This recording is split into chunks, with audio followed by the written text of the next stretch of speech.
महाराज जी, कई बार जब कोई हमारे साथ बुरा आचरण करता है तो उस समय हमारे मन में भी उसके लिए बुरा भाव एवं ध्रुवामना आता है। यही मनुष्य वृत्ति है, यही मनुष्य वृत्ति है, कोई नई बात नहीं, सबके अंदर आता है।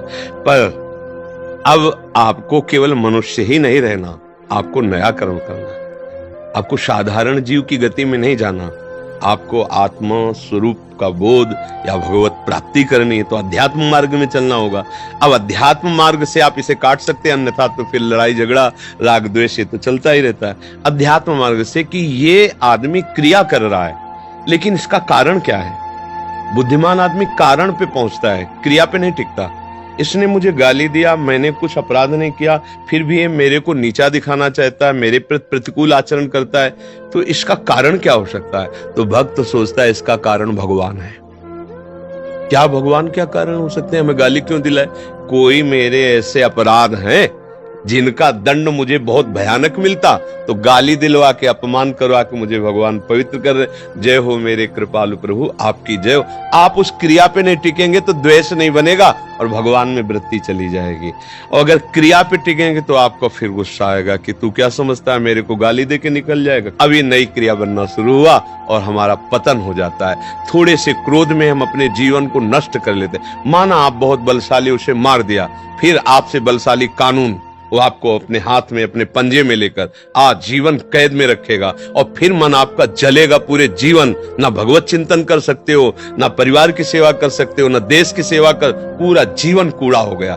एक मिनट अशांत और असावधान रहने पर पूरे जीवन को मिट्टी में मिला देते हैं लोग। देख लो सब, वो तो संसार बस वही अवसर है हम अपने को जब हमें कोई गाली दे रहा हो तो उसके कारण पर पहुंचे कि प्रभु मैं समझ रहा हूं कोई न कोई मेरी गलती है, मेरा अभिमान है, मेरा दोष है, जिसका मार्जन करने के लिए आप ये लीला करो। वहां उससे कोई हाथ पैर नहीं जोड़ना है, पर अपना सर झुकाकर वहां से हटना है। अगर वो पीछे से एक दो चपत भी मार देता है तो आप निश्चित समझो, जब आप ऐसे चलोगे तो गुरुओं का वैभव रक्षा करता है।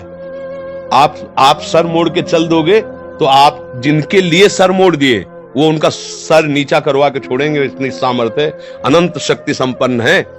गुरु वाणी के अनुसार चले, सहन करना, दूसरे को क्षमा करना और उस समय गुरु चिंतन में, भगवत चिंतन में लग जाना तो बच जाओगे।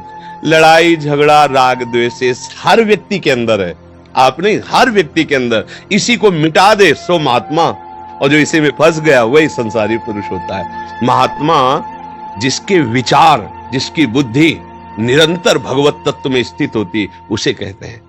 कोई भी घटना, कोई भी परिस्थिति, कोई भी दुख, कोई भी अपमान उसके हृदय में क्षोभ नहीं पैदा कर सकता, क्योंकि वो विचारवान है। तुरंत विवेक के द्वारा अपने को संभाल लिया। और अज्ञानी पुरुष तुरंत उस घटना से, घटित परिस्थिति में आकर वो ऐसी नई घटना कर देता है जो जीवन भर शोकित होना पड़ता है, जीवन भर। इसलिए भैया सावधान रहो, दूसरे की कोई गलती नहीं, मेरी ही गलती का परिणाम दूसरा मुझे दे रहा, पक्का समझ लो।